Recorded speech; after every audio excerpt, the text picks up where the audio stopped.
All right.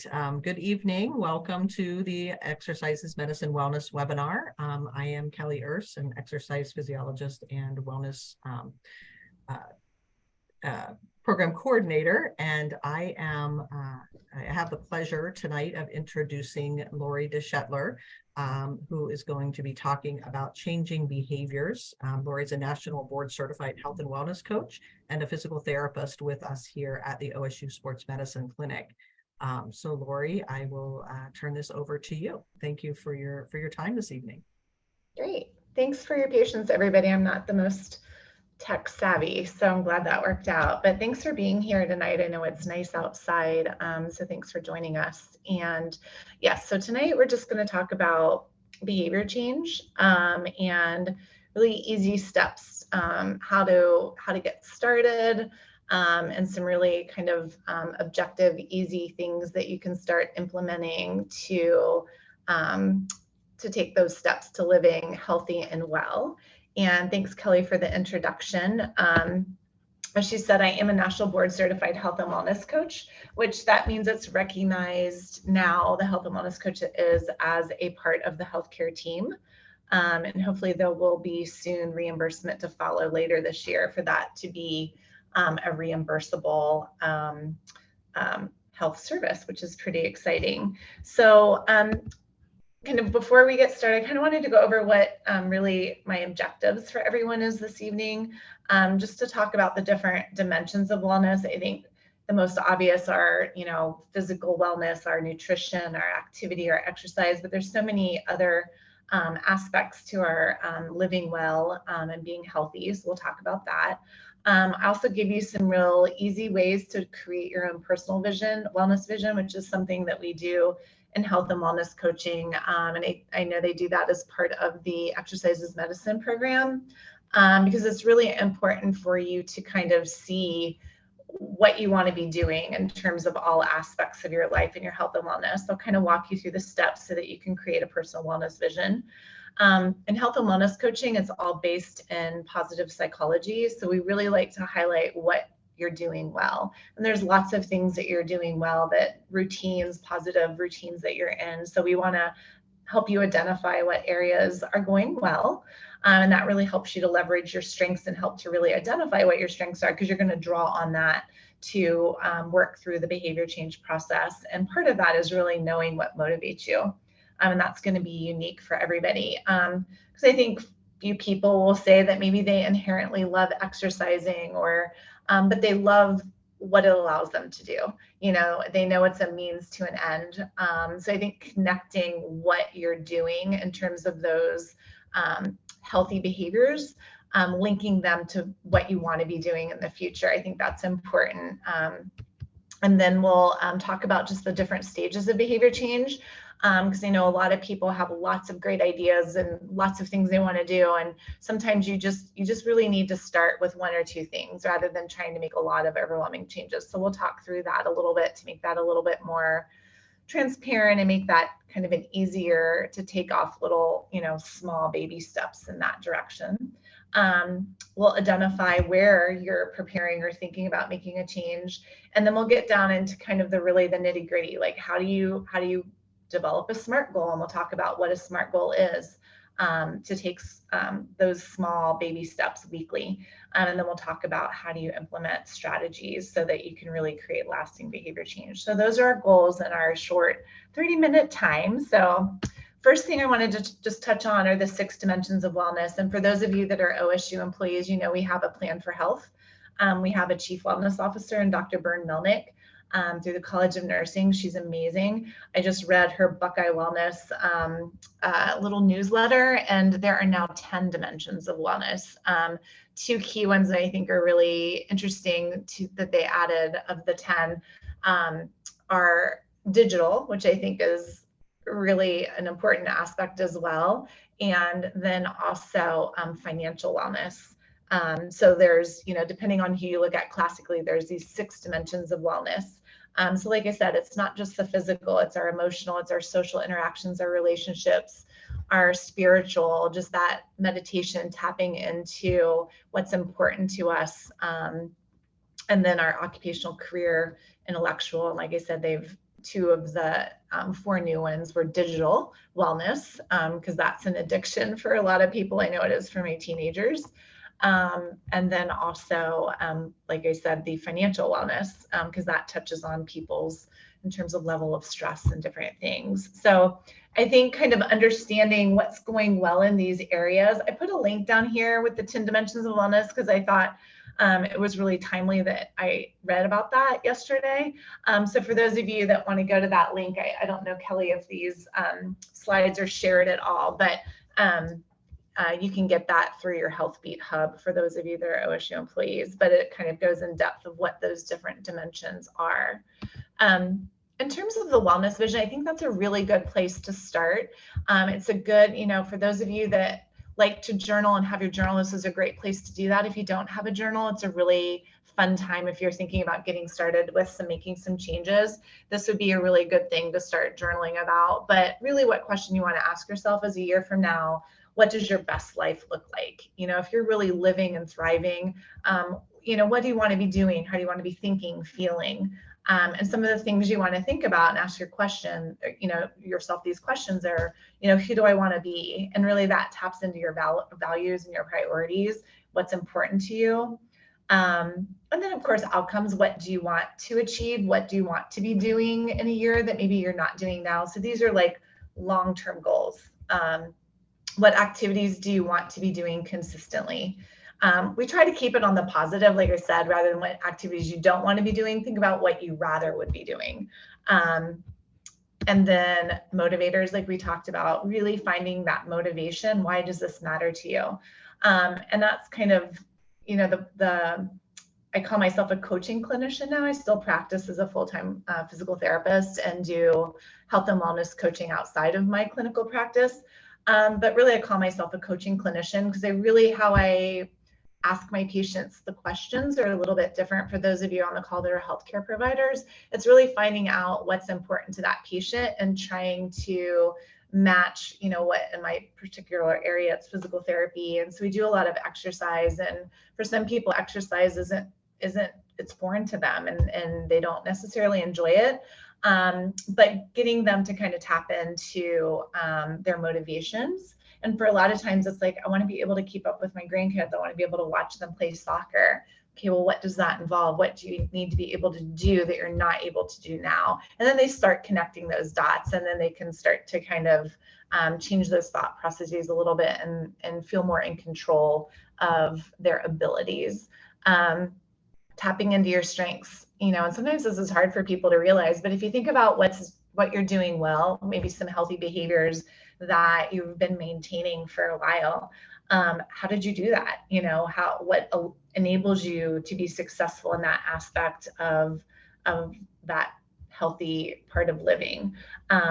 So what abilities, qualities, strengths, and past successes can you draw on?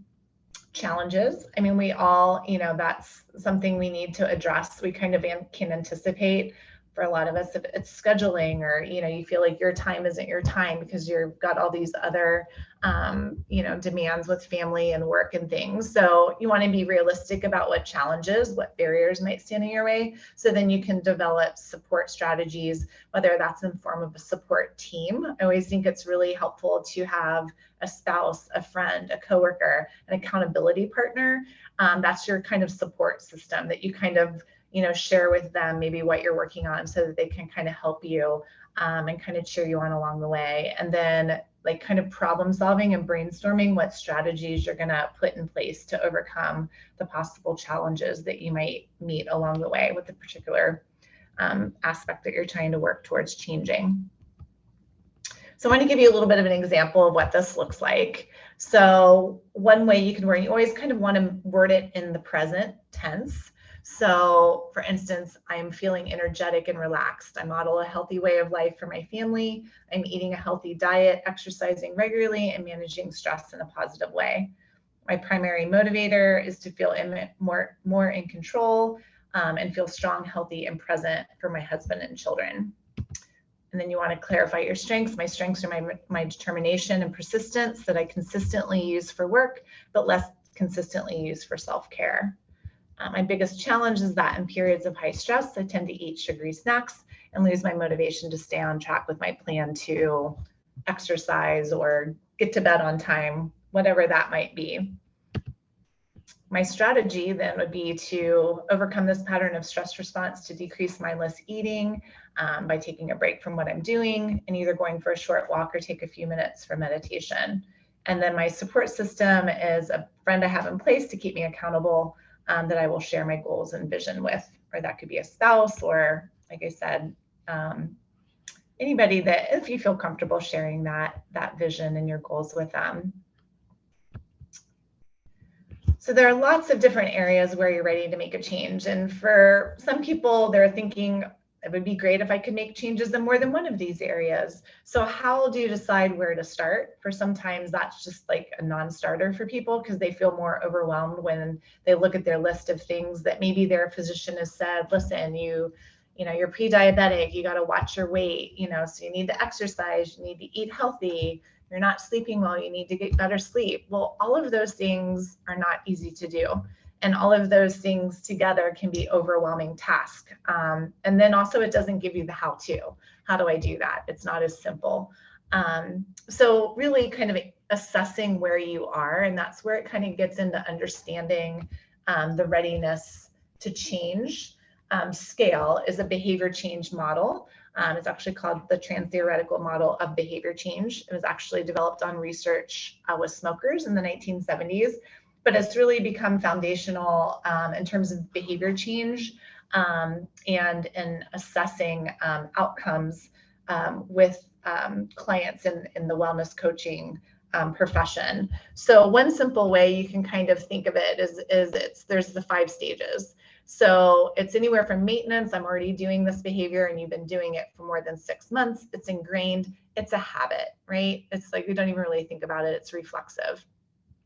The action phase is you recently started working on this in the last 6 months, it's becoming a habit, you're still really planning for it, scheduling it, it's not necessarily an innate habit. Where you've got the wiggle room to really start making changes is when you're thinking about making a change in an area in the next month, or you're thinking about or planning a change in the next 6 months. So where you're in the preparation or contemplation stages. So these are things where you're like, maybe, maybe I can improve upon some of my eating habits, or maybe I can start exercising. So those would be areas where you'd want to start. The areas, and I have clients or patients where in certain areas are like, my doctor told me I need to stop smoking and I need to lose weight. Well, right now I'm just really prepared to target the stop smoking. The other things will come later, but so if you don't have any present interest in making a change, whether somebody says you need to do these things or not, it's just not going to happen because your mind's not there. And that's okay. Like, there's other things that are probably smaller habits that will lead into that. So I think being realistic with yourself and kind of really assessing where you're in that preparation or contemplation stages are where you want to start with some behavior change. And then it's the how-to. So in our coaching sessions, and I think they do this within the Exercises Medicine program, they'll help the clients or patients, or in your case, what you're going to do is set for yourself some weekly SMART goals. And SMART's just an acronym for they're specific, they're measurable, they're action-based, they're realistic and timely. So what do I mean by that? So a goal as in I'm going to exercise more is not specific. So what type of exercise? What do you like to do? And I think that's the other thing. If you like to walk and you like to be outside, do something that's enjoyable. Start with something that you like. If you're not a gym person, you don't have to go to the gym and walk on a treadmill. Obviously, we live in a place where our weather isn't great, 365 days of the year. So, we have to have, that's a challenge for us here. But right now we're blessed that it's nicer time of year. So you want to be specific with what type of exercise. If you're trying to improve your eating habits, what aspect of that? Do you need to be drinking more water? And so you're not drinking as much soda. So that's where it comes to being specific. Measurable is you want to look at your calendar. So I always tell patients, you're really good at coming to your PT appointments or your doctor's appointments. Make an appointment with yourself. If you want to exercise, look at your calendar for that week and look at all the stuff that you have going on. Where is it most, this kind of ties into the realistic too, where is it most realistic that you can fit this exercise in? What day and then what time? That kind of goes back to the specific, right? And being realistic with yourself. Measurable would be, how long are you going to work out?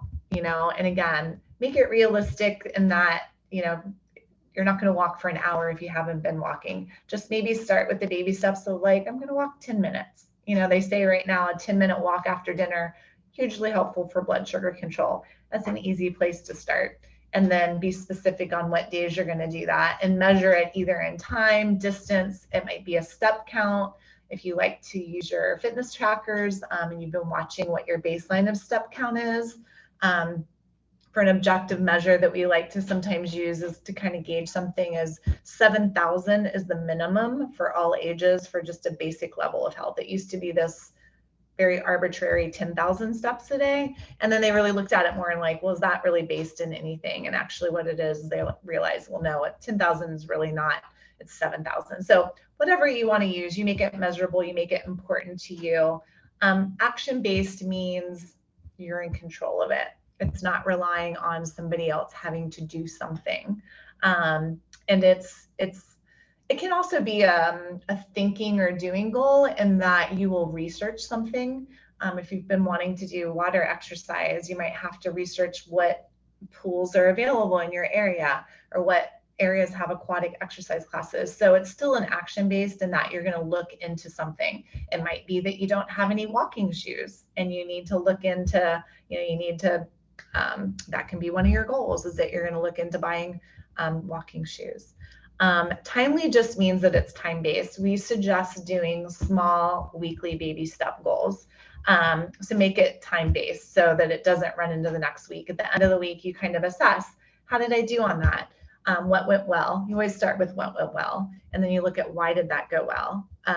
What happened on those days that I met that goal? And then looking at the next week, you can kind of either modify that goal, stick with the same goal, or make a new goal. But essentially, you're just trying to create these little baby steps that snowball into sustained behavior change of where it will become more action-based. It will become habit. You will move into that maintenance phase. So I just want to give you some examples. We talked a little bit about it. You know, I will walk at lunch on Monday, Wednesday, Friday for 10 minutes. You know, if your lunch was at different times, if you're on a work schedule where lunch is at noon every day, well, you know that would be at noon. If your lunch varies, then you might want to be specific with the time. For healthy eating, if some people eat out a lot and they want to kind of switch away from eating out so much, so it can be, I will pack my lunch on Tuesday, Thursday. You can even get more specific with, you know, what you're going to have that lunch consist of. For sleep hygiene, getting to bed at a consistent time during the work week might be a goal. And then looking at what strategies you might have to put in place for that. Might you have to, the night before, set out your stuff for your lunch to pack so that you know it's ready for you to go in the morning. If you're walking at lunch, you might have to pack your walking shoes if you don't necessarily wear tennis shoes to work. Getting to bed by 10 p.m.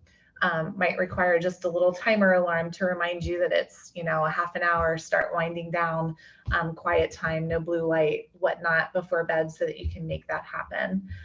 Again, if you have a journal, writing your goals down, have your vision in there, your motivation in there, so that on days where it's a struggle, or, you know, you can kind of reflect back on your strengths and your motivation, and you can see all the things that have gone well with your goals. You know, the other thing is we all have relapses and setbacks. So we want to prepare for that. It's normal. It happens to everyone. Vacations happen. It kind of throws us out of our normal routine of eating and exercise. You know, having strategies in place to deal with setbacks. We're getting ready to go on vacation Thursday. So I'm planning on packing my resistance bands. Now, if I use them, that's another story. But at least they're packed. So that's one strategy. You know, and really just draw on your past successes. And most importantly, I think it's really important to give yourself grace, because just because, you know, 1 week doesn't go so well, it's okay. There's another week, you know, and we can refine make those goals smaller, because you really want to achieve them. You want to get those easy wins under your belt. That's why with the SMART goals, really be realistic with yourself and don't bite off more than you can chew, because getting those wins and just then that confidence gains that you feel like you can do this because you can. But just, I always stress, give yourself grace. Another good resource, I read this, I just happened upon this, it had been on the bestseller, I think it is still on the bestseller list, but Atomic Habits by James Clear. He actually went to Denison, or he was a professor at Denison. I don't know, it definitely has a Denison link, but it's a great resource to learn more. His motto is improve 1% each day. Like, that's pretty doable, you know, like if we do at least one little thing every day, and then that's what I kind of call baby steps towards lasting behavior change, where it's sustainable. So trying to keep mindful of the time. Kelly, do we have any questions in the chat? I do not see anything in the chat. If anyone has any questions, go ahead and put those there right now. And you can, for those of you that are in the OSU system, you can reach me through my OSU email. I'm also on LinkedIn, so you can connect with me on LinkedIn. So yeah, if you have more questions or you know, want any more information, happy to share, happy to connect with you. And if Laura, if you want to send me a copy of your slide deck, I can share that with everyone. Okay, so they can have the resources available through email, so I can send an email out for that. Great. Stop recording here.